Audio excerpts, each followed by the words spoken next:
გორის უნივერსიტეტის პროფესორმა ლიტერატურად მცოდნემ გიორგი ხორბალაძემ გამოსცა ახალი სამეცნიერო მონოგრაფია სახელწოდებით ახლიდან წასაკითხი ლიტერატურა, რომელიც ცნობილი მწერლის ნოდარ დუმბაძის შემოქმედებას მრავალფენიან ანალიზს უძღვნის. ხორბალაძის თქმით, ნოდარ დუმბაძისადმი სიყვარულმა და მისი ტექსტების სიღრმისეულმა განცდამ გადააწყვეტინა ახალი თვალით დაენახა ავტორის ნაწარმოებები. მონოგრაფიაში გაანალიზებულია ტექსტების ანტისაბჭოთა პათოსი, ბიბლიურ ქრისტიანული ელემენტები, ასევე იუმორის დაფარული მუხტი, რაც წარსულში ნაკლებად იყო გამოკვეთილი. იგი ცდილობს მკითხველს დაუბრუნოს დუმბაძე არა მხოლოდ როგორც იუმორისტი მწერალი, არამედ როგორც ღრმა ფილოსოფიური და მორალური იდეების მატარებელი შემოქმედი. ახლიდან წასაკითხი ლიტერატურა ხორბალაძის რიგით მეექვსე წიგნია. მას ასევე გამოცემული აქვს ლექსების კრებული და ამჟამად ორ ახალ სამეცნიერო ნაშრომზე მუშაობს. წიგნს, რომლის შესახებაც დღეს სურდა გვესაუბრა, ეს არის ასე ვთქვათ, ჩემი ბოლო მინიმუმ 2 წლის მუშაობის შედეგი.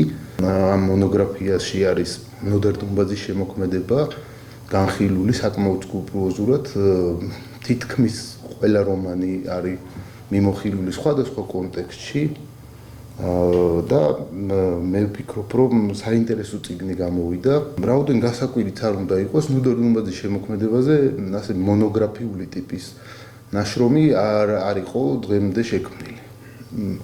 და სხვათა შორის მე როგორც ლიტერატურად მცოდნეს და მკვლევარს ეს ამბავი გარკვეულწილად მაწუხებდა, იმიტომ რომ აღიარებ ეს ნაბიჯი სიყვარულმა გადამადგმევინა ნოდარ დუმბაძის შემოქმედების სიყვარულმა. რამდენიმე შრე გამოიკვეთა კვლევის დროს და გამოვიდა დაახლოებით 80 გვერდიანი ნაშრომი გამოვიდა და 80 გვერდიანი ნაშრომი სამეცნიერო ჟურნალებში ძალიან ძნელად რო ვინმემ დაგიბეჭდოს, ამიტომ მომიწია რაღაცა პარაგრაფებად დაყოფა და ნაწილ-ნაწილ გამოქვეყნების დაწყება ამის და მე აი მოხდა ისე რომ იქ რაღაცები კიდევ ამ კვლევაში შემომხვდა, რომელიც საყურადღებო იყო და მივუბრუნდი იმ საკითხებსაც და საბოლოო ჯამში შეიქმნა მონოგრაფიული ტიპის ნაშრომი, სადაც მე ვფიქრობ, რომ ბევრ საინტერესო საკითხს შეხვდება მკითხველი, ბევრ საინტერესო ნიუანსზე მოუწევს ყურადღების გამახვილება და ზუსტად ამიტომ დავარქვი ახლიდან წასაკითხი ლიტერატურა. წიგნი